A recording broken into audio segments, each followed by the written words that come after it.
I just took an order and nobody really discussed whether we had the manufacturing capability to do it in the time frame. Yeah. So sales takes an order, you don't say no, and suddenly I can't, I'm stressing the supply chain because I can't get the materials in.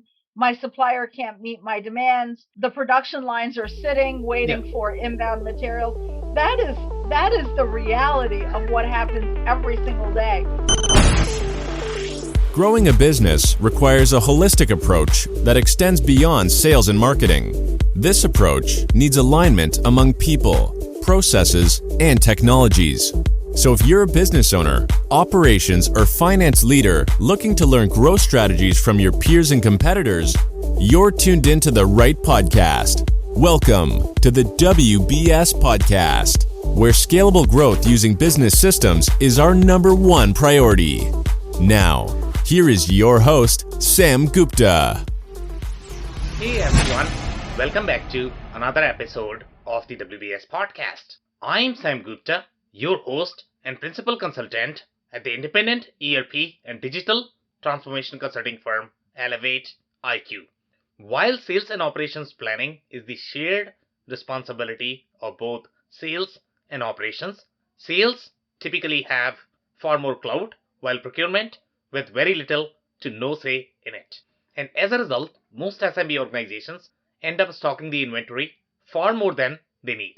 And this overstocking results in the locking of cash and profitability issues. This is especially common with SMBs that are smaller and don't have private equity or VC investment with them. In today's episode, our guest, Anna McGovern, shares her insights into the procurement maturity model and governance framework. She also discusses the role KPIs play in setting the governance framework. Finally, she describes the ownership of various cross-functional responsibilities and how to ensure the accountability of supply chain KPIs.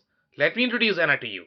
Anna McGovern is the managing director of Pondview Consulting and is a supply chain and procurement expert bringing together people, processes, and partnerships. For 25 plus years in the consumer packaged goods and beauty industries, she led teams that have delivered over $10 billion in innovation programs, 1,000 plus projects with flawless execution, and over $1 billion in cost savings and value creation through suppliers. Anna holds an MBA in finance and ASCM certified CPIM and CSCP. With that, let's get to the conversation. Hey Anna, welcome to the show.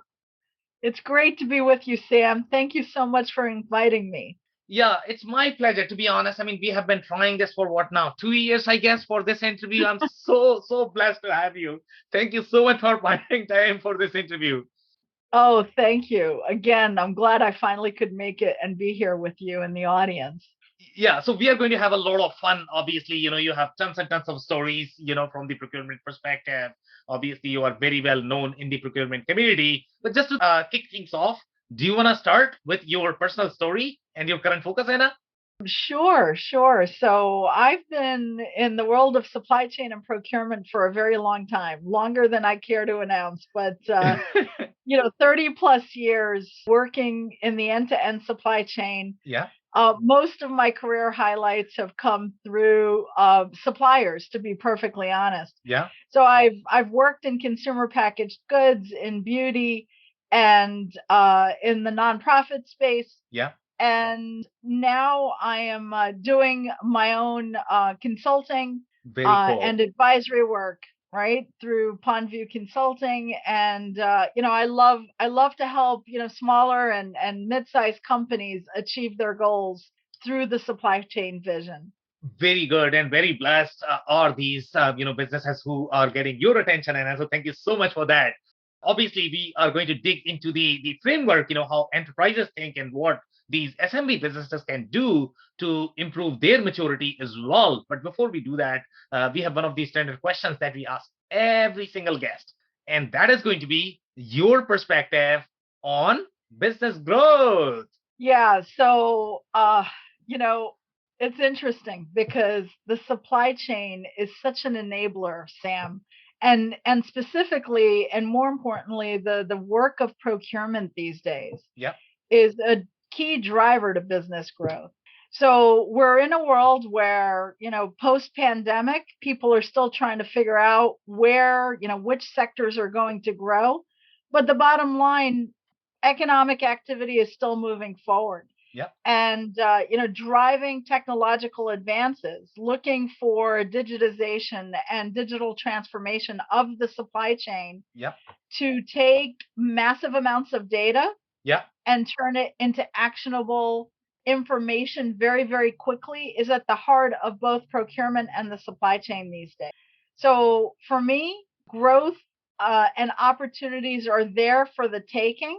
It's really all about responsiveness and recovery. How quickly you can respond, how quickly you can recover from black swan events. Yeah. And the magic elixir is, what is the digital framework and the data management to be able to do that.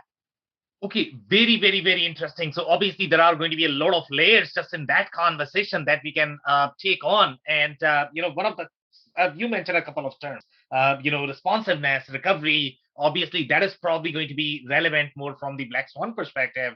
I don't know if that is also going to be relevant when there are other unpredictable events in case of supply chain. And obviously, supply chain people have to work really, really hard.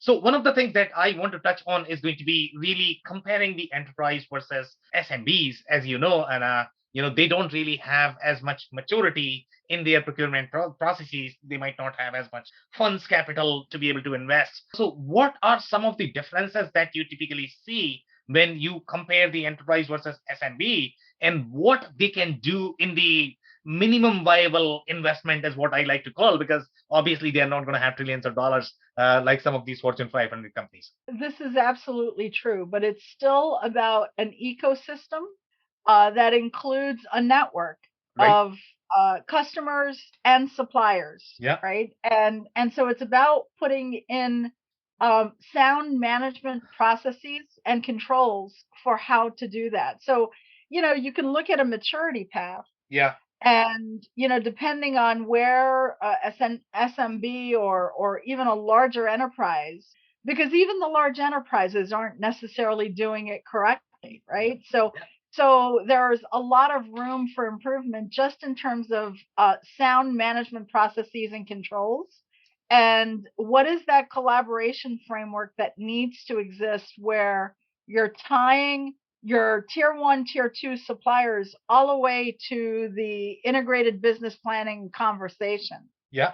So as you're beginning to do your business planning process, so who are the business owners? Yeah. They need to be talking to those suppliers. They need to have a seat at the table. And that's where, procurement comes in to broker those conversations. So it's about understanding every level of the strategic and the operational and the technical planning process, and making sure that there's a governance structure in place. Okay. And you don't need sophisticated capital to do that, but just make sure that governance is in place to have strategic, tactical, day-to-day operational conversations with the ecosystem.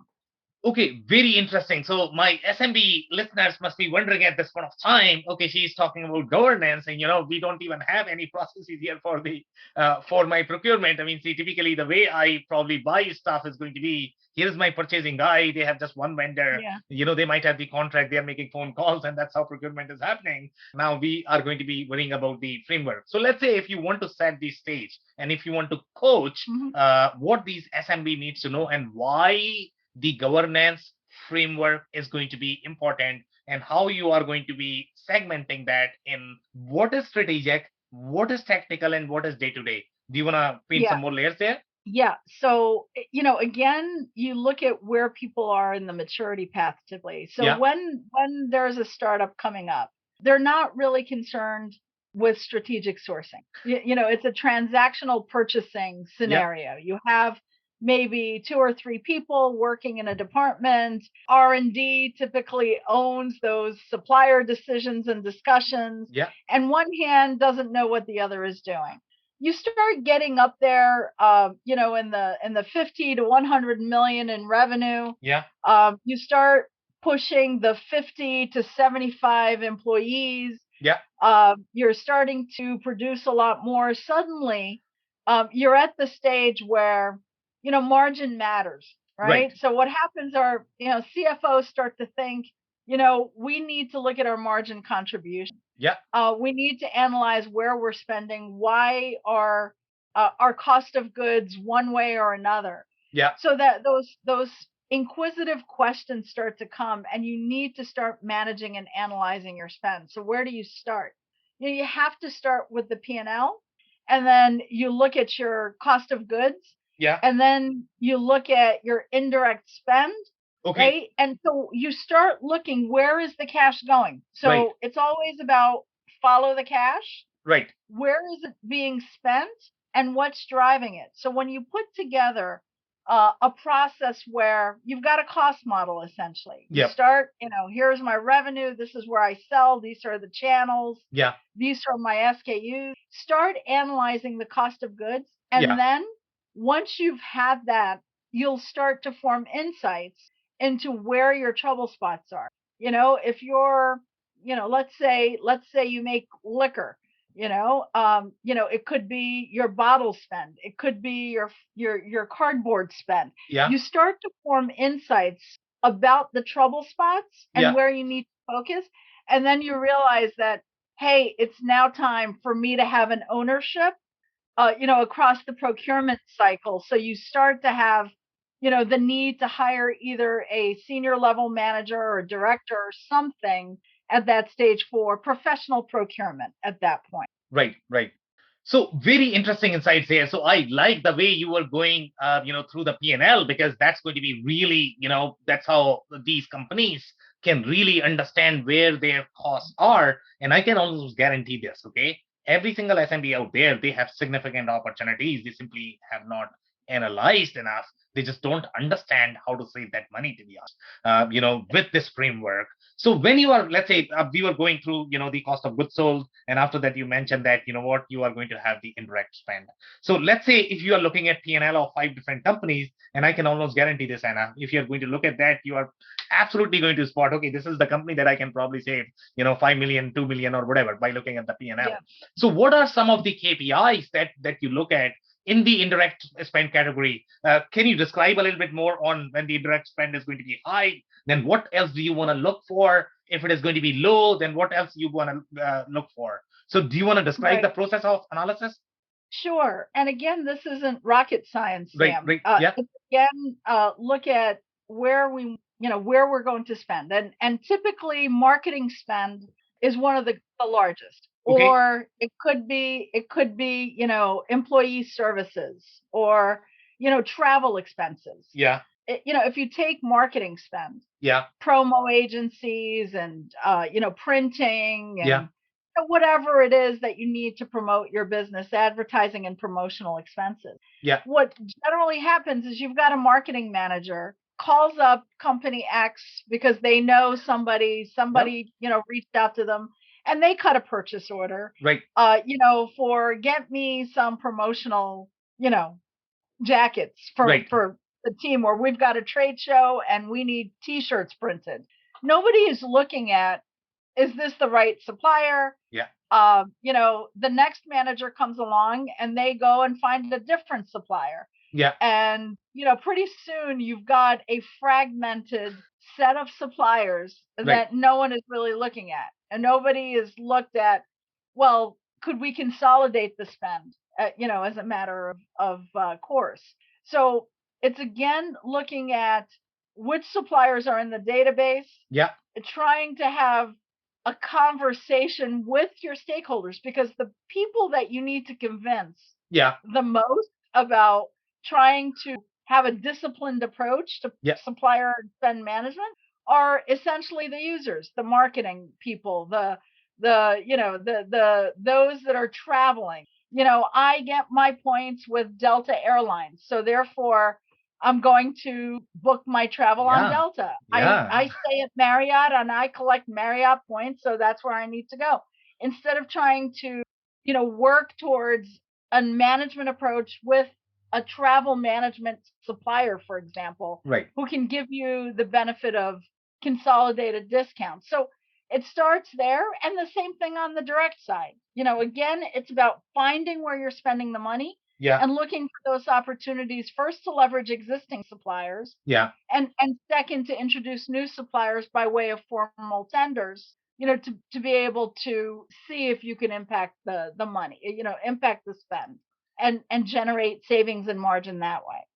Okay, very interesting. So now, you mentioned a lot about the strategic sourcing. I don't know at what stage companies typically incorporate the strategic sourcing framework, because obviously there's going to be a little bit of cost overhead. You need to hire smart people who are, really good at that. Yeah. Initially you are probably not going to have that. Yeah. So where that usually happens, as the founders begin to grow, Right. and then as they grab attention and investors coming into the framework, Yep. as soon as you've got private equity or venture capital, as soon as that comes in, Yeah. it starts to put a little bit of pressure on the founders, the C-suite, for them to generate additional margin. So when they're at that stage and they need to generate more margin to be able to invest in growth, Yep.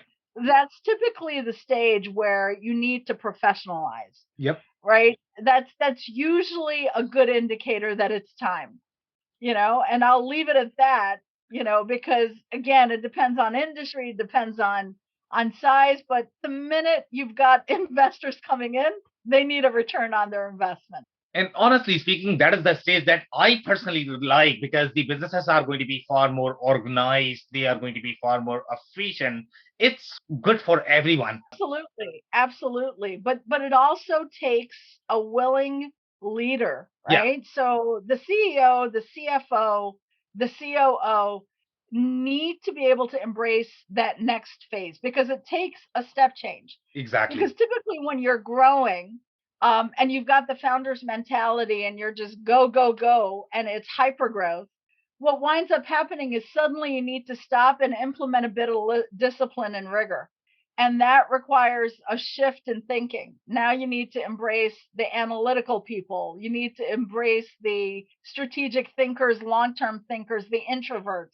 Yeah. So it's a combination of leadership transformation as well as process transformation and systems transformation. So they go hand in hand, and you can't overlook one over the other. Okay, so that's a very interesting point. So we are going to build a little bit on that, because I don't think a lot of companies really understand. I am fighting this battle on a daily basis, to be honest. Okay, because when you are a technology guy, and let's say if a company who has never done any sort of digital transformation, for them, they simply look at this from the lenses of technology. I will tell you the story of my current client. Okay, so initially they were really excited. We are going to get this fancy technology. It's going to make our lives easy. We all are going to make so much money. Good stuff, right? That is all fancy stuff. Once you get into the real crux of the digital transformation, the pain of implementation, and you know how painful that process could be, because obviously as sales, marketing, procurement, you just wanna hit your targets, you wanna hit your KPI, and then you have this bloated animal that is trying to move along with you for the greater good. I don't know when. So obviously there are going to be a lot of challenges there. So one of the things that I personally face is, leaders, they just don't understand why the process changes are going to be super essential and critical for any technology initiative to be successful. So in your experience, what would you say to these leaders when they are looking at these things? Can they simply look at from the technology, and can it be successful?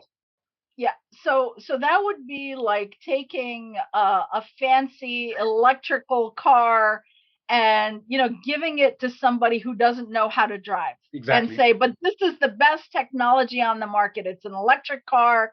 It could drive, and do all of these things. But if I don't know how to drive a car, exactly, then what good does it do me? I could be driving, a Ford Focus, or I could be driving a Tesla, and I wouldn't know the difference. So it's, putting in technology for technology's sake is a very bad investment. You're not going to get the return on the money. You start with the people, right? And it has to start with the leadership embracing the need for change. Right. Right. And they need to sponsor at every level. They need to sponsor the change. And then it starts with, what is our business process? Yeah. What do we need to really focus on? First, it starts with, what is the problem we are trying to solve? What is the question we need to answer? Why do we need to install this new technology? Right. And then by understanding how you're going to set up your framework, you need to have strong business process leaders leading the technology innovation, because technology has a lot of bells and whistles. Some of it is appropriate. Not all of it is going to be appropriate, right? It depends on your business and what do you want to get out of the tool? What are the key questions you need to ask in order to be able to get the technology to answer the questions you have, right? What are the data sources? If you have garbage in, you're going to get garbage out. Right. So work on clean data stack. And then you have to have the user community at every step of the way buying into the process. Right. They need to be able to dictate the direction that you go.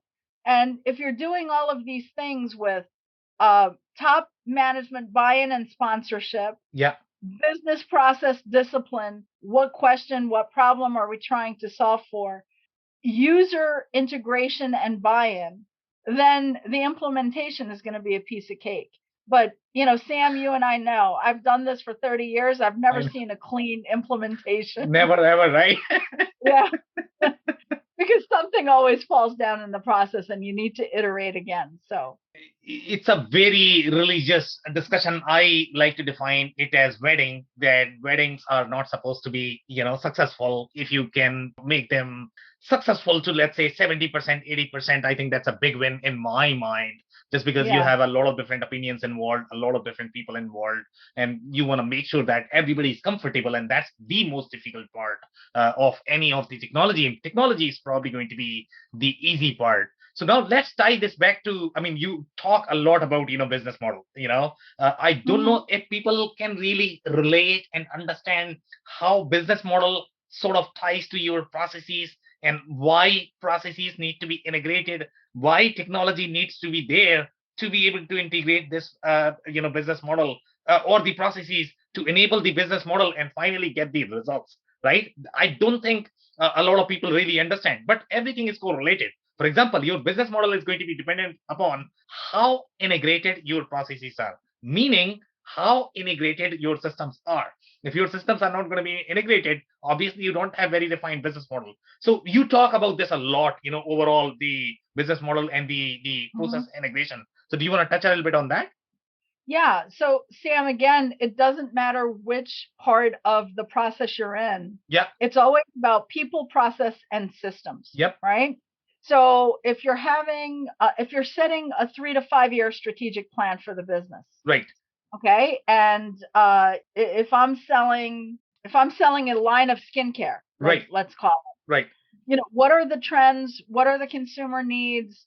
And, what are the, ingredients, et cetera, that I need to have? So it's a C-suite conversation with my chief growth officer, with my CEO, the CFO, the chief marketing officer, and so on.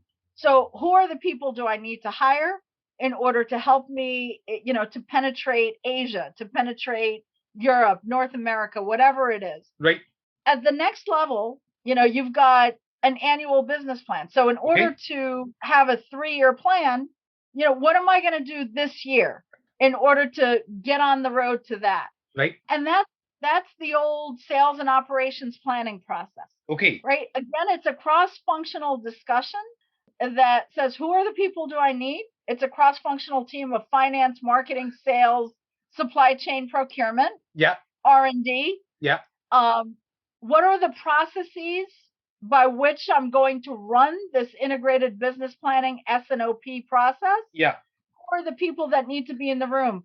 What is the process for preparing the inputs? Yeah. How am I going to get the outputs? And where is the process and where is the data going to live? So there's the system, right? And then you take it down. Now you've got an annual plan, a sales and operations business plan. You take it down to a supply chain plan. Yeah. Within the supply chain, you've got manufacturing and you've got procurement. Yeah. What am I going to manufacture and what do I need to manufacture it? What are the inbound materials that I need in order to make this manufacturing production plan? Right. And then what are my inventory needs? Where are my warehousing needs and inventory needs? Where am I going to ship to? Yeah. Right. And then it's the local to local conversation between factories, inbound suppliers, distribution center requirements. And what are the people that are required? Yeah. What are the processes? And then how are the systems going? What is the enterprise system, whether it's an ERP? And it could be, when you're talking SMB, it could be something like, NetSuite or Dynamics, 365, one of these, Yeah. It doesn't have to be a massive Oracle system or SAP. Right. So if, this is the language of finance, right? It's the enterprise software. It's the truth of the, the business, Right. and where is the data going to live? And how am I going to take inputs, put them in, jumble them up, spit them out into proper outputs, right? So every step of the process is going to be about strategic planning all the way down to what am I going to make in production next week, all follow largely the same key steps, obviously different levels of granularity.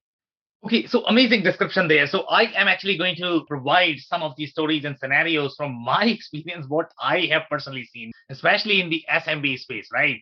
So as you correctly pointed out, that when you are doing this planning, obviously you need to involve everybody. You want to make sure that everybody is going to be comfortable with the process, as you correctly pointed out, that you are probably going to have sales, operations, supply chain, procurement, finance, R&D. Those are going to be teams that are going to be involved. But typically, in my experience, what I see, especially in the SMB space, okay, so SNOP, obviously, SNOP is a term because you want to make sure that you have equal representation of sales and operations. But typically, what ends up happening is sales says everything, okay, whatever sales wants, that's what is going to happen. Operations typically are going to have very little say in that. Procurement is sitting somewhere in the corner. They are simply doing something, nobody knows about. Whenever there is going to be a shortage of the material, then they get called and they are going to be in trouble. Yeah. But for the most part, this is the stage of the SMB that we typically see $50 to $100 million businesses. So what do you say to these guys, especially when it comes to planning and process maturity? Yeah. Well, and so this is why I get called, right? Because what's happening is we've got a lot of pain points. Sales says, I'm going to sell 100. Okay, so we make 100 because nobody questioned sales. Yeah. Right? And guess what? We only sold 50. So now I've got 50 that I don't know what to do with. They're gathering dust and I'm going to have to write off a bunch of inventory. Or I just took an order and nobody really discussed whether we had the manufacturing capability to do it in the time frame. Yeah. So sales takes an order, you don't say no, and suddenly I can't, I'm stressing the supply chain because I can't get the materials in. My supplier can't meet my demands. The production lines are sitting, waiting for inbound materials. That is the reality of what happens every single day. And when it's happening more and more and the system is stressed, that is that aha moment. That is the moment that they wake up and they say, oh, we have so many supplier issues because we can't meet the sales demand. So we must need to hire somebody who's going to own the supplier issues. Right? Let's hire a procurement manager. Right. They're not looking at the root cause of what's created the ills. And the ills are created by me, by the upfront process of sales. I agree. Not integrating with operations to say, I've got an opportunity to sell this. Can you make this in the time frame possible? And if that conversation happened and operations said, can you wait a little bit? Or can we do this instead of that? Can you go back to the customer? If that conversation took place, then none of the pain would have created. But there's not that maturity yet, right? So the maturity path just isn't there. All of a sudden, we know we're in a lot of pain Yep. because we've got a lot of operational issues. Yep. We need to do something. Hey, Sam, come over and help us figure out what our problem is. Anna, come over and help us figure out what the problem is. And it always starts with, let me look at the numbers. Yeah. Let me look at the numbers. And then, are they measuring? There's no such thing as forecast error or forecast accuracy. Right. Nobody is measuring it. Right. And you can't fix what you're not, you can't improve what you don't measure. Right. So it starts with understanding what set of KPIs, service levels with suppliers, inventory management levels, inventory turns, obsolete and slow moving. Nobody is looking at these things typically at this stage in the process. And, people like you and me come in and we start to put a little sanity checks in place to say, you need to start looking at this. Right. You need to start thinking about that. This is the impact of one decision over another, and this is the result if you don't start looking at this. Very interesting. So the sanity check that you were talking about, even if, let's say, we are going to be helping these businesses and I'm actually going to build on, our scenario, the interesting situations that I typically see in the market, and this is going to be related to inventory, because inventory is where the real pain is in my experience. So when you are going to have sales team is going to dictate that, okay, this is what I'm looking for, and here is how operations is going to respond.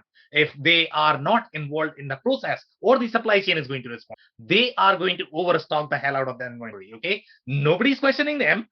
Nobody. Right. I don't know who should own the KPIs for the inventory, and this is something I have always struggled. CFOs don't really have that strong supply chain background. Your supply chain guy is probably a junior guy who's, you hired just to do some computation, maths, Excel. He's trying to do somehow making sure that, the goods get delivered. That's what he or she is trying to do to us. He or she has a tough job. So now who should be accountable for the inventory KPIs? And let's say if you are seeing this with a client that, they are claiming that they are literally overstocking the inventory, and that's where the cash is locked, but nobody is really caring for that. So what would you say to this customer? So I'm going to take probably a cop out here and to say it's owned by everyone. It's owned by the leadership team, because inventory is a byproduct of what is the service level we need to establish for the business. Because let's say you want 95% case fill, on time in full orders. Yeah. Well, what is the cost of the inventory that's going to be required in order to meet that confidence level? 95% on time in full, that KPI, it starts with that. So inventory is cash, right? Yes. Inventory is cash. And so if there is a cash delivery requirement, balance sheet, so it's, inventory is an asset on the books, on your balance sheet. And then, tying up the cash and having low or slow turns is going to impact your cash flow. Yeah. So the CFO absolutely has to have an interest in what is my inventory. This isn't a supply chain issue. Yeah. Because what is the supply chain doing? They're just executing, right? They're executing.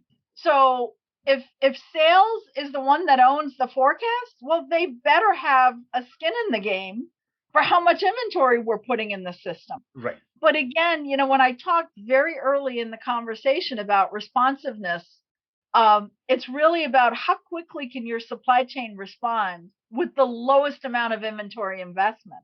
That's the trick, right? Because it's easy to stock up your warehouse up to the roof with inventory. And inventory covers a lot of ills. It covers a lot of inventory. It covers a lot of process sins, right? I stocked out, or I can't make an order. Let's just carry more safety stock. That's not the answer. Right. What happens when this product no longer is selling and suddenly you've got to write off $1 million worth of inventory? And that happens every day. So it has to be jointly owned by the C-suite. Yeah. And ultimately, I would say if you have to have a clear owner, it's got to be the CFO.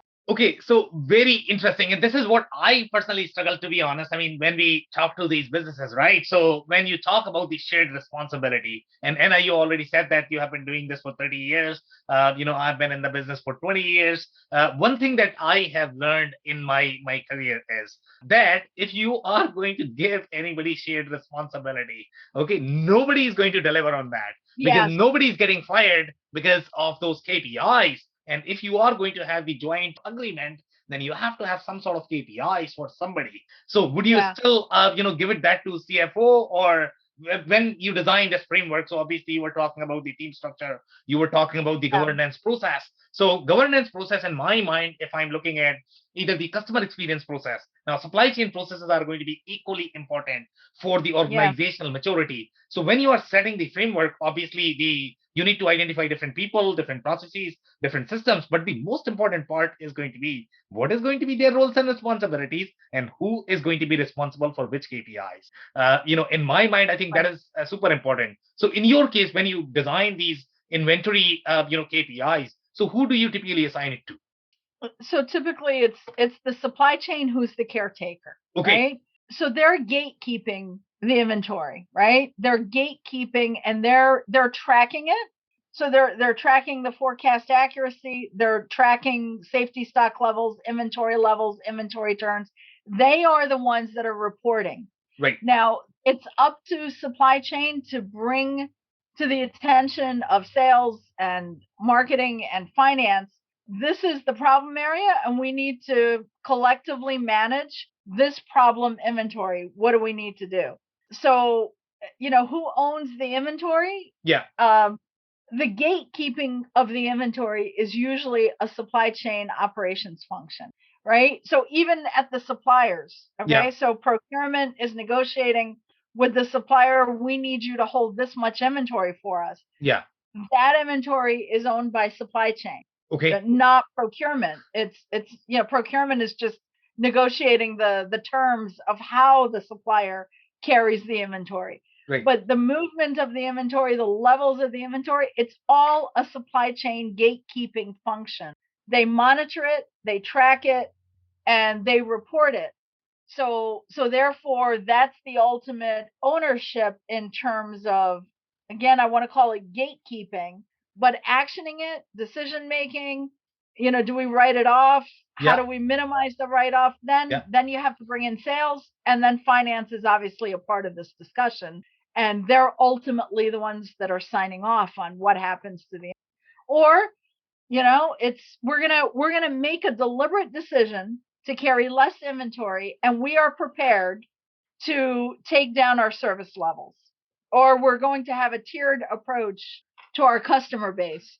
So we're going to rank our A, B, C Yeah. suppliers. We will never cut an A customer, and it's okay if we cut a C supplier once in a while. Yeah. Yeah. Yeah. The other interesting thing, though, Sam, is really about how do you reward sales, Right. right? So, Yep. most companies traditionally incentivize salespeople to sell, Yep. right? But they don't really try and incentivize profitable growth, right? So Yeah. you've got to meet certain, margin hurdles in order to get your bonus. The minute they're incentivized to grow profitably as opposed to just sell without any kind of thought process about how this impacts my profitability, Yeah. um, that is a key point in helping to drive some of this efficiency. Is how you reward the sales process. Yeah, so very interesting discussion there. So I'm going to pick one layer again. I think that's a very interesting layer in the commentary that you mentioned, and that is going to be the customer, layers that you mentioned, and any, the process framework guys. If you ask them, okay, how do you prioritize things? How you, provide some sort of structure? They are always going to recommend that have some sort of structure, have some sort of priorities. You are not going to be treating every customer the same. Okay, so here's the problem that I see when I talk to these customers. So, for them, when they look at the inventory, they just don't want to do anything in the system. For them, system is just a system that is sitting there, somewhere in the background. The process is happening here. Sometimes there is significant discrepancy between what system has versus what is happening in the real physical world. Now, when you are going to have this tiered approach, you are going to have some sort of allocation for the inventory. If you don't have allocation for the inventory, everybody's sort of going to be stealing the inventory, and then you are going to have a lot of fun when your key customer is actually not going to get the service levels. So when you, let's say, again, I'm going back to my example where you have, let's say, 100, 200. I've seen this problem even in case of $400 million business, to be honest. I mean, they Yeah. had fake inventory in their website. They had no allocation, no reserving for any customers, no preferential treatment for any customers or vendors. So I don't know, what would you say to this business, Anna? Yeah. First of all, you need to be careful, right? And how you manage this, because Right. you don't want to appear like you're favoring certain customers versus another. Yeah, So that's you true. could, you could set up a hub and spoke model, where you've got certain customers that are going to go through distribution only. And so Yeah. you sell to distributors, and the distributors feed some of your C-class direct customers, direct clients. But, essentially you do have to have a mechanism of allocation set up in the system. Right. Especially if you're taking a conscious decision to limit your inventory. Yeah. So without a proper allocation, and you can set the allocation level, depending on what it is. So you have to be able to have those parameters. And it's been a long time since I was in that low level of setting up those parameters. But typically, sales allocation Yeah. is a huge necessity Right. in terms of how you're managing your inventory, especially when so either facing deliberate decisions to reduce inventory, or when it's forced upon you based on a supply chain disruption. Right. The minute you've got a supply chain disruption, you need a mechanism Yep. for who's going to get what and set those levels. Customer A, who is an A class customer, is going to get 10, and the B class customer, may get 8. Right. Right. In this particular scenario. So absolutely critical. And I know there's always a lot of politics and debates, right? There's a lot of infighting, especially when it comes to sales, because, if you're representing one set of customers who are going to get lower levels of allocation, everybody is fighting for their turf at that point. So it really does require consensus building, and a real look at looking at the data and driving. So what's the contribution margin? Right. And what's the opportunity cost of customer A versus customer B? So if you're having a rational discussion about the potential growth of the client, if you're having a discussion about the margin contribution, the pricing tiers, it's going to be a meaningless argument to argue over facts, right? So get the facts out on the table and let the numbers dictate what the policy is going to be. Okay, amazing conversation. So that's it for today. Do you have any last minute closing thoughts or remarks for our listeners? Yeah, so change management, right?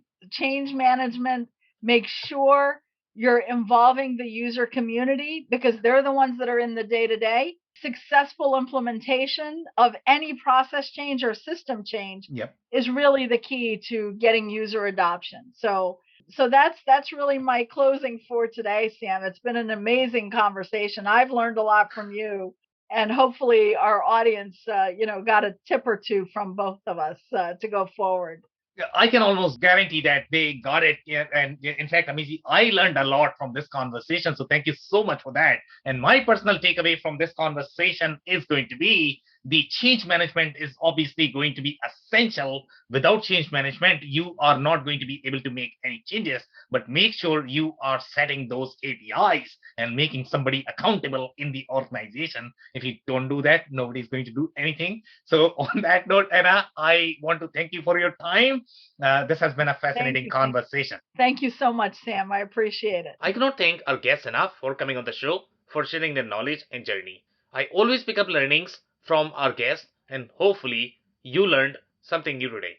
If you want to learn more about Anna, head over to pondviewconsulting.com. It's PONDVIEWCONSULTING.com. They'll help you generate value and growth from your integrated business planning processes or supplier partnerships. Links and more information will also be available in the show notes. If anything in this podcast resonated with you and your business, you might want to check other related episodes, including the interview with Hugo Fuentes, who shares the nuances of inventory turnover and how that could help optimize the inventory and cash flow. Also, the interview with Mike Ryan, who discusses how to do sales and operations planning appropriately for a growing business. Also, don't forget to subscribe and spread the word among folks with similar backgrounds. If you have any questions or comments about the show, please review and rate us on your favorite podcasting platform or DM me on any social channels. I'll try my best to respond personally and make sure you get help. Thank you, and I hope to catch you on the next episode of the Thank you for listening to another episode of the WBS Podcast. Be sure to subscribe on your favorite podcasting platform so you never miss an episode. For more information on growth strategies for SMBs using ERP and digital transformation, check out our community at WBS.rocks. We'll see you next time.